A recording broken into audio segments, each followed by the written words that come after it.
Hi hello to everyone. మనం already ఇప్పుడు periodic table క్లాసిఫికేషన్లో ఫస్ట్ టాపిక్ కంప్లీట్ చేసాం కదండి. నెక్స్ట్ మనకి సెకండ్ వన్ డోబర్ నీర్ అనమాట. సో ఈ డోబర్ నీర్ ఆఫ్ ట్రయడ్స్ నేమ్లోనే ఉంది మనకి ట్రయడ్స్ అని. ఇందాక మనకు ఆక్టేవ్స్ అంటే 8 ఎలిమెంట్స్ కదా, ఇక్కడ మనకి ట్రయడ్స్ అంటే 3 ఎలిమెంట్స్ కదండి. సో ఇక్కడ మనకి గ్రూప్ ఆఫ్ 3 ఎలిమెంట్స్ అనమాట. అంటే ఎలా అంటే చూడండి, ఒక గ్రూప్లో సపోజ్ చూడండి, ఒక గ్రూప్లో ఇక్కడ మనకి 3 ఎలిమెంట్స్ ఉన్నాయనుకోండి. సంథింగ్ ఏబిసి ఉంది. సో ఈ ఏది బిది సిది మూడింటి కూడా సిమిలర్ కెమికల్ ప్రాపర్టీస్ ఉంటాయన్నమాట. ఓకేనా. సో ఇలా ఆయన ట్రయడ్స్ అంటే 3 ఎలిమెంట్స్ని ఒక గ్రూప్లో ఫామ్ చేసి ఆ మూడింటి యొక్క కెమికల్ ప్రాపర్టీస్ ఏమని చెప్పారు. ఇది ఆయన తలికలం. అయితే ఈయన ఎన్ని ఎలిమెంట్స్ అంటే నియర్లీ 15 to 16 అండి. ఈయన చాలా లీస్ట్ అనమాట. 15 to 16 ఎలిమెంట్స్ వరకు ఈయన డిస్కవర్ చేశారు ఈయన వరకు. సో ఇప్పుడు చూడండి, ఫస్ట్ ఆఫ్ ఆల్ మనకి సపోజ్ మనకి ఫస్ట్ దాని మాస్ మనకు తెలిసిందనుకోండి, సెకండ్ దాని మాస్ తెలిసిందనుకోండి, మనం దీన్ని యావరేజ్ చేసి మనకి థర్డ్ మాస్ వస్తుంది కదా. సో ఇది ఈయన యొక్క లా అండి. ఈయన యొక్క లా ఏంటంటే మనకి ఫస్ట్ సెకండ్ థర్డ్ 3 ఎలిమెంట్స్ ఈయన డిస్కవర్ చేశారు కదా, ఇలా ఒక గ్రూప్గా ఫామ్ చేశారు. సో ఫస్ట్ అండ్ 3 మనకి యావరేజ్ చేస్తే మనకి సెకండ్దే కదా వస్తుందని మనకి తెలిసిందే కదా. ఆ రెండింటి యొక్క యావరేజ్ చేస్తే దీని యొక్క మాస్ వస్తుందని చెప్పి ఈయన లా ప్రకారం. అంటే ఎలా అంటే సపోజ్ చూడండి, మనం లిథియం, సోడియం, పొటాషియం తీసుకున్నాం అనుకోండి. లిథియం యొక్క అటామిక్ వెయిట్ ఎంతంటే 7 కదా, అండ్ పొటాషియం అయితే 39 కదండి. ఈ రెండింటికి యావరేజ్ చేయండి. ఇక్కడ మీకు సోడియం యొక్క అటామిక్ వెయిట్ వస్తుంది. సో 39 + 7 అంటే మనకి ఎంత 46/2 అంటే ఇక్కడ 23 కదండి.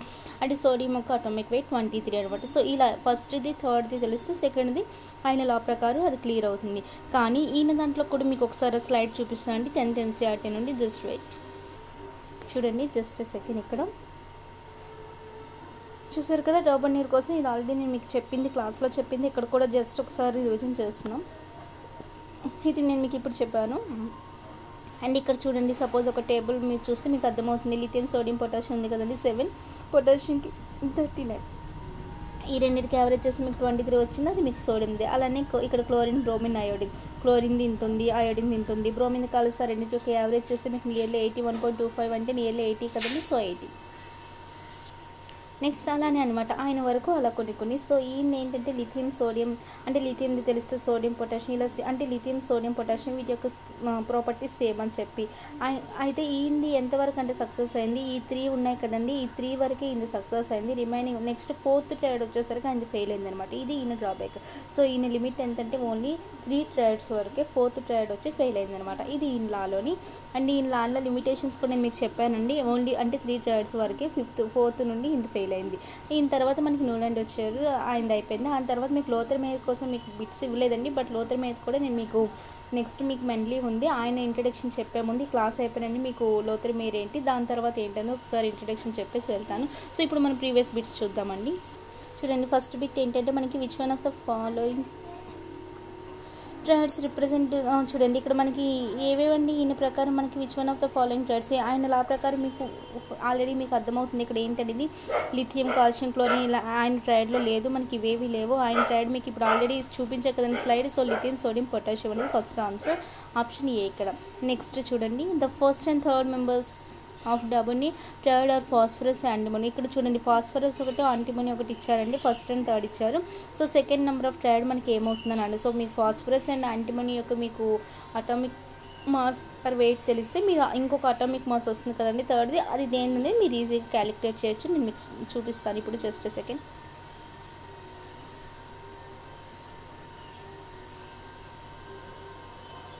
సో ఈ బిట్ మీరు ట్రై చేయండి, మీకు ఇది వస్తుంది. ఇది ఏంటంటే చూడండి, ఫాస్ఫరస్ మీకు ఇది ఏంటంటే హింట్ మీకు ఇందాక చెప్పాను కదండి. ఏబీసీ అని 3 ఎలిమెంట్స్ తీసుకుంటే దీని యొక్క అటామిక్ మాస్ తెలుసు మనకి. ఇప్పుడు థర్డ్ది తెలుసు. బీది కావాలంటే వీటి యొక్క యావరేజ్ చేస్తే వస్తుంది కదా. ఆ యావరేజ్ చేస్తే వచ్చింది అది దేని తాలూకా ఎలిమెంట్ అనేది మనం చెప్పాలన్నమాట. సో ఇక్కడ మీరు ట్రై చేయండి. ఫస్ట్ది మీకు ఫాస్ఫరస్ ఇచ్చాడు, థర్డ్ది మీకు యాంటిమోనీ ఇచ్చాడు. ఈ రెండింటి యొక్క అటామిక్ మాస్ ఎంత, వాటి యొక్క యావరేజ్ చేస్తే మీకు ఏ ఎలిమెంట్ వచ్చిందనేది మీరు ట్రై చేయండి. ఇది మీకు విడిచిపెడుతుందా. సో ఆన్సర్ కావాలంటే మీకు స్క్రీన్ షాట్ తీసుకోండి, బట్ మీరైతే ట్రై చేయండి.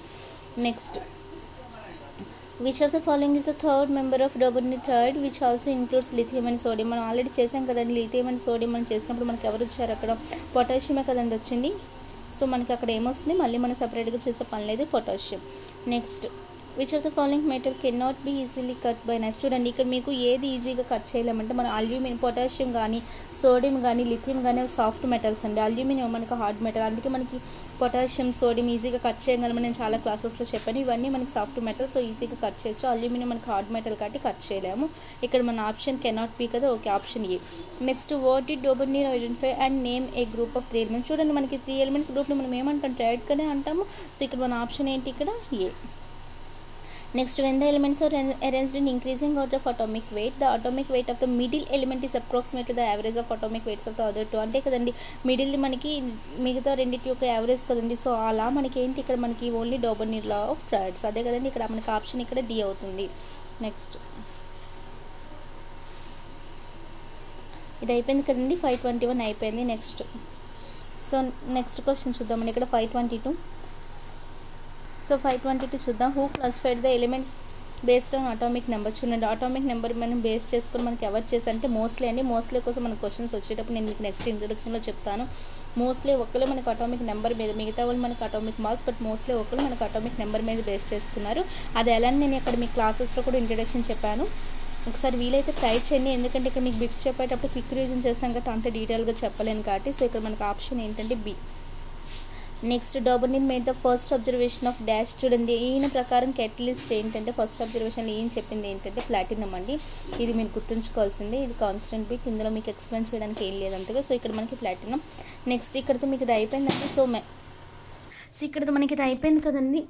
నెక్స్ట్ ఏంటంటే మనకి మెండ్లీ. సో మెండ్లీ రావడానికి రీజన్ ఎవరంటే మనకి లోథర్ మేయర్ అండి. యాక్చువల్గా ఆయన గురించి ఇక్కడ మనకి బిట్స్ జస్ట్ సెకండ్, ఆయన కోసం మనకేం బిట్స్ ఇక్కడ ఇవ్వలేదండి, కానీ మనకి లోథర్ మేయర్ కోసం మీకు జస్ట్ ఇంట్రడ్యూస్ చేస్తాను. లోథర్ మేయర్ ఏంటంటే మనకి అంటే ఈయన తర్వాత మనకి మెండ్లీ వచ్చారనమాట. సో ఈయన మెండ్లీలా మీకు రావడానికి కూడా రీజన్ ఎవరంటే లోథర్ మేయర్, కాబట్టి ఆయన మీకు ఇంపార్టెంట్ అండి. బట్ ఆయన మీద మీకు బిట్స్ ఏమి ఇక్కడ నాకు కనిపించలేదు, చూశాను. సో ఇక్కడ ఏంటంటే మనకి డెన్సిటీ కూడా మనకు తెలుసు కదండి, ఫార్ములా మాస్ బై వాల్యూమ్ అని తెలుసు కదండి. సో మీకు మాస్ అనేది ఏంటి, మీకు డైరెక్ట్లీ ప్రపోర్షనల్ టు వాల్యూమ్ అని చెప్పొచ్చు కదండి. ఈ వాల్యూమ్ ఇటు వెళ్తే మనకు డెన్సిటీ ఇంటూ వాల్యూమ్ అంటే మాస్ అండ్ వాల్యూమ్ ఒకదానికి కూడా డైరెక్ట్లీ ప్రపోర్షనల్ కదా. సో మీకు మాస్ అనేది ఇంక్రీజ్ అయితే వాల్యూమ్ అనేది ఇంక్రీజ్ అవుతుంది కదండి. అంటే ఆటమ్ యొక్క మాస్ ఇంక్రీజ్ అయితే ఆటమ్ యొక్క వాల్యూమ్ ఇంక్రీజ్ అవుతుంది. ఆ వాల్యూమ్ కూడా మీకు పీరియాడికల్లీ ఇంక్రీజ్ అవుతుందని చెప్పండి. పీరియాడికల్ అంటే చూడండి, సపోజ్ ఇప్పుడు మండే తీసుకున్నాం, నెక్స్ట్ మళ్ళీ ఆఫ్టర్ 6 days మళ్ళీ మండే వస్తుంది. సో 7th day కదండి మళ్ళీ మండే. సో ఇలా మీకు రిపిటేషన్ వస్తుంది కదండి. సో ఇది మనకి పీరియాడికల్లీ చేంజ్ అంటామని నేను అక్కడ కూడా మీకు చెప్పాను. పీరియాడికల్ చేంజ్ మీన్స్, సో ఇక్కడ మీకు మాస్ అనేది ఇంక్రీజ్ అయితే పీరియాడికల్లీ మీకు వాల్యూమ్ కూడా మీకు అనేది చేంజ్ వస్తుంది, అంటే ఇంక్రీజ్ అవుతుంది అని కూడా నేను మీకు చెప్పాను అక్కడ. సో ఇక్కడ ఈయన కోసం కూడా నేను మీకు ఒకసారి చూపిస్తాను అండి, ఇంట్రడక్షన్ చూపించి మెండ్లీ కోసం కూడా మీకు ఇంట్రడక్షన్ చేసి నెక్స్ట్ ప్రీవియస్ బిట్స్ మీకు ఈయన మీద చెప్తాను. Just second wait. చూడండి ఆయన ప్రకారం ఏంటంటే మీకు mass is directly proportional to volume కదండి. అంటే మాస్ అనేది మనకి ఫార్ములా బట్టి అది వచ్చిందని తెలుసు. సో మాస్ ఇంక్రీజ్ అయితే మీకు వాల్యూమ్ కూడా పీరియాడికల్లీగా అంటే చేంజ్ అవుతుందని మనం ఆల్రెడీ నేర్చుకున్నాం. సో ఇక్కడ చూసుకుంటే మీకు ఆయన గ్రాఫ్ ప్రకారం ఏంటంటే చూడండి, ఇక్కడ మనకి ఫస్ట్ వన్ కన్నా సెకండ్ వన్ మీకు కొద్దిగా అంటే పీక్ లెవెల్ ఎక్కువైంది కదండి. సెకండ్ దానికన్నా థర్డ్ దాన్ని ఎక్కువైంది, నెక్స్ట్ ఫోర్త్ అలా మీకు అక్కడ పీక్ అనేది ఇంక్రీజ్ అవుతూ వస్తుంది కదండి అక్కడ మీకు హైట్ అనేది. సో ఫస్ట్ పీక్ కన్నా సెకండ్ పీక్ ఎక్కువ, సెకండ్ కన్నా థర్డ్ ఎక్కువ. సో ఇలా మీకు వాల్యూమ్ అనేది ఏమొస్తుందంటే ఇంక్రీజ్ అవుతూ ఉంటుందండి. ఓకేనా. సో ఇది మీకు ఆల్రెడీ నేను అక్కడ క్లాస్లో కూడా చెప్పాను. సో ఇంతకు మించి మనకి ఇప్పుడు లిమిటేషన్స్ అవన్నీ అబ్జర్వేషన్స్ కూడా నేను మీకు ఆల్రెడీ చెప్పానండి ఏంటి అనేది. సో మోస్ట్ ఎలిమెంట్ మీకు పాజిటివ్ ఎలిమెంట్స్ అనేవి ఏంటి అని కూడా చెప్పాను, నెగిటివ్ ఎలిమెంట్స్ ఏంటి, మెటలాయిడ్స్ ఏంటి, ఇవన్నీ మోస్ట్ ఎలక్ట్రోనెగటివ్ హాలోజన్స్ అని ఈయన ప్రకారం క్లోరిన్ బ్రోమిన్ ఐడిన్ ఇవన్నీ కూడా నేను మీకు అక్కడ చెప్పాను. బట్ ఇక్కడ మనకి కాన్సెప్ట్ వైజ్ మనకి ఏం అంత లేదు కాబట్టి నెక్స్ట్ మీకు మెండ్లీవ్ కోసం కూడా చెప్తానండి. సో మెండ్లీవ్ ఏంటంటే మనకి గుర్తుంది కదండి, లోథర్ మేయర్ నుండి మనకి ఈయన చేశారు. సో లోథర్ మేయర్ కర్వ్ బట్టి మీకు ఏంటి పీరియాడికల్ టేబుల్ని ఈయన రెడీ చేశారనమాట. అంటే ఏంటి మనకి ఇప్పుడు ఒక ఆటం తీసుకున్నాం, ఆటం యొక్క సైజ్ ఏంటి, ఆటం ఇలా ఉంటుంది కదండి. స్మాల్ ఆటం తీసుకుంటే దానికి మనకి ఏంటండి సెంటర్ కదా, ఇది ఇక్కడ మనకి సెంటర్లో ఏముంటుంది న్యూక్లియస్ ఉంటుంది. న్యూక్లియస్ నుండి మనకి సర్కిల్ పాయింట్ మనం రేడియస్ అంటాం కదా. సో ఇక్కడ కూడా మనం రేడియస్నే, ఈ రేడియస్ను మనం కెమిస్ట్రీ లాంగ్వేజ్లో మనకి ఇక్కడ కెమిస్ట్రీలో మనం ఆటం యొక్క వాల్యూమ్ అంటాము. ఆటమిక్ వాల్యూమ్ అంటాము. సో మీకు ఆటం అనేది పెద్దదైతే ఏమొస్తుంది, దాని యొక్క మీకు రేడియస్ ఎక్కువ ఉంటే ఆటం యొక్క వాల్యూమ్ అనేది ఎక్కువనే కదండి అర్థము. సో అటామిక్ వాల్యూమ్ మీకు అక్కడ ఇంక్రీజ్ అవుతూ ఉంటుంది. అంటే పెద్ద ఆటంకి అయితే మీకు అటామిక్ వాల్యూమ్ ఎక్కువగా ఉంటుంది కదండి. సో మీకు ఇక్కడ ప్రాపర్టీస్ అనేవి డిఫరెంట్గా ఉంటాయి. దీని యొక్క ప్రాపర్టీస్ వేరుంటాయి, దీని యొక్క ప్రాపర్టీస్ వేరుంటాయి. అంటే అటామిక్ వాల్యూమ్ బట్టి మీకు ఇక్కడ ఫిజికల్ అండ్ కెమికల్ ప్రాపర్టీస్ ఉంటాయని చెప్పి మనకి చెప్పారని మనం అక్కడ నేర్చుకున్నాం కదా. సో ఇక్కడ ఏంటంటే చూడండి, మనకి అటామిక్ వాల్యూమ్ ఉంది. ఫస్ట్ మనకి లోథరమేర్ ఏం చెప్పారు, అటామిక్ మాస్ బట్టి మనకు అటామిక్ వాల్యూమ్ చేంజ్ అవుతుందని ఆయన చెప్పారు. కానీ మెండ్లీ మనకి ఏం చెప్పారు, ఈ అటామిక్ వాల్యూమ్ బట్టి మనకి ఆటమ్ యొక్క physical and chemical properties change అవుతాయని చెప్పారు. సో ఇది దీనికి అయినప్పుడు ఈ రెండింటికి మధ్య కూడా రిలేషన్ ఉంటుంది కదండి. అంటే మీకు అటామిక్ మాస్ బట్టి ఫిజికల్ అండ్ కెమికల్ ప్రాపర్టీస్ ఉంటాయని చెప్పిన మనకి ఎవరు అంటే మెండ్లీవ్ అండి. అందుకే మీకు మిగతా వాళ్ళు మనకు అటామిక్ వెయిట్ బట్టి చెప్పారు, కానీ మనకి మెండ్లీవ్ మాత్రం మనకి అటామిక్ మాస్ బట్టి చెప్పారు. ఇది కూడా చాలా important bit. So atomic mass బట్టి మీకు ఫిజికల్ అండ్ కెమికల్ ప్రాపర్టీస్ ఉంటాయని మనం డీటెయిల్గా మనం అక్కడ నేర్చుకున్నాం ఎన్సీఆర్టీ కెమిస్ట్రీలోని 10th క్లాస్లోని. సో ఇవి ఈయన గురించి అండి. అండ్ ఈయన క్యారెక్టరిస్టిక్స్ కూడా మనం ఆల్రెడీ నేర్చుకున్నాం కదా. అటామిక్ అంటే మెండ్లీవ్ ఒక పీరియాడిక్ టేబుల్ మనకి దేని మీద బేస్ అయింది, ఇవన్నీ మనం ఆల్రెడీ నేర్చుకున్నాం. ఈయన మనకి చెప్పిన అంటే ఈయన ద్వారా మనకి ఎగ్జిస్ట్ అయిన ఎలిమెంట్స్ ఏంటంటే 63 అండి. అండ్ నోబెల్ గ్యాసెస్ని ఈయన డిస్కవర్ చేయలేదు, ఇవన్నీ మనం ఆల్రెడీ నేర్చుకున్నాం. నెక్స్ట్ చూడండి, ఫస్ట్ ఈయన మనకి అంటే మనకి ఏంటంటే ఈయన ఎలా అంటే మనకి హారిజాంటల్ రోస్ అని, వెర్టికల్ కాలమ్స్ అని, పీరియడ్స్ అని, గ్రూప్స్ అని చెప్పి ఫస్ట్ సైంటిస్ట్ ఎవరంటే అలా కనుక్కున్నది మనకి మెండ్లీవ్ అండి. ఓకేనా. సో హారిజాంటల్ రోస్ని మనం పీరియడ్స్ అంటాము, అండ్ నెక్స్ట్ వెర్టికల్ కాలమ్స్ని గ్రూప్స్ అంటాము. ఎన్ని పీరియడ్స్ ఎన్ని గ్రూప్స్ అంటే మనకి 7 పీరియడ్స్ ఉంటాయి. గ్రూప్స్ అయితే మనకి 9 అండి. మెయిన్ గ్రూప్స్ ఎంత అంటే మనకి 8 గ్రూప్స్ అండి. ఆ 8 గ్రూప్స్లో కూడా మీకు సబ్ గ్రూప్స్ ఉంటారని నేను చెప్పాను. సో 8 గ్రూప్స్లో మీకు 1 to జస్ట్ సెకండ్.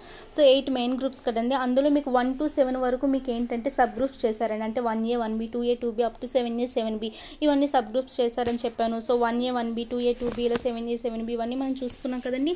అండ్ ఇక 9th 1 అంటే మన గ్రూప్స్ 9 బట్ 8 అనే మెయిన్ గ్రూప్స్. అండ్ ఇంకొకటి ఏంటంటే అది 1 అనేది 0th గ్రూప్ అంట. అక్కడ నోబెల్ గ్యాసెస్ ఉంటాయి అనమాట. ఆయన మనకి అక్కడ డిస్కస్ చేయలేదు కట్టి వాటిని పట్టించుకోలేదు మనం. సో మనకి ఏ సబ్ గ్రూప్లో ఇక్కడ మనకి 1A 1B 2A 2B అలా 7A 7B వరకు ఉంటాయని చెప్పుకున్నాం కదా. So A sub group B sub group అని చూస్తున్నాం కదండి. ఏ సబ్ గ్రూప్లో ఉండేవాటి మనం నార్మల్ ఎలిమెంట్స్ అని, బి సబ్ గ్రూప్లో ఉండేవాటిని మనం ట్రాన్సిషన్ ఎలిమెంట్స్ అని అంటాము. ఇవన్నీ మనం నేర్చుకున్నాం కదా. ట్రాన్సిషన్ ఎలిమెంట్స్ అంటే ఏంటని కూడా నేను మీకు చెప్పాను. సపోజ్ ఒక ఎగ్జాంపుల్ ఏంటి, మనం ఒక ఢిల్లీ టు పూణే వెళ్తున్నాం, ఒక ట్రైన్లో ట్రావెల్ చేసిన మధ్యలో మనకి చాలా స్టేషన్స్ వస్తాయి కదండి. అవన్నీ ట్రాన్సిషన్ స్టేషన్స్ అనమాట. అంటే మధ్యలో ఉండేవి. ఓకేనా. సో ఏ నుండి బీకి తీసుకున్నాం, మిడిల్లో ఉండేవంటే మనకి ట్రాన్సిషన్ స్టేట్స్ అనమాట. ఓకేనా. సో ఇలా మనకి ఈయన ప్రకారం అండి. అండ్ ఈయన ప్రకారం ఏంటంటే 8th గ్రూప్లో మీకు 3 rows ఉంటాయి. 3 rowsలో మనకి 9 ఎలిమెంట్స్ ఉంటాయి. సో ఈయన ప్రకారం మనకి ఎన్ని ఎలిమెంట్స్ క్లాసిఫికేషన్ చేశారంటే 63 ఎలిమెంట్స్ క్లాసిఫికేషన్ చేశారండి. సో సేమ్ గ్రూప్లో ఉన్న ఎలిమెంట్స్ సేమ్ ప్రాపర్టీస్ చూపిస్తాయి. ఇది మనకి నెక్స్ట్ ఇంకా మీకు చాలా చెప్పాను, పీరియాడిక్ టేబుల్ ఎలా డ్రా చేయాలి ఇవన్నీ చెప్పాను. సో ఇవన్నీ మీకు అక్కడ క్లాస్లో చెప్పేశాను కాబట్టి జస్ట్ ఇక్కడ మీకు మెండ్లీ ఎవరైనా క్లాస్ చూడని వాళ్ళు చాలామంది ఉన్నారు నాకు తెలుసు, వ్యూస్ చూస్తున్నాం కాబట్టి. కంటెంట్ వినేవాళ్ళు తక్కువనే, బట్ బిట్స్ చెప్పేటప్పుడు మీకు ఒకసారి రివిజన్ చేయాలి కాబట్టి చేశాను. సో మెండ్లీ మనం బిట్స్ అనేవి మనం నెక్స్ట్ క్లాస్లో చూద్దామండి. So all of you take care, bye bye.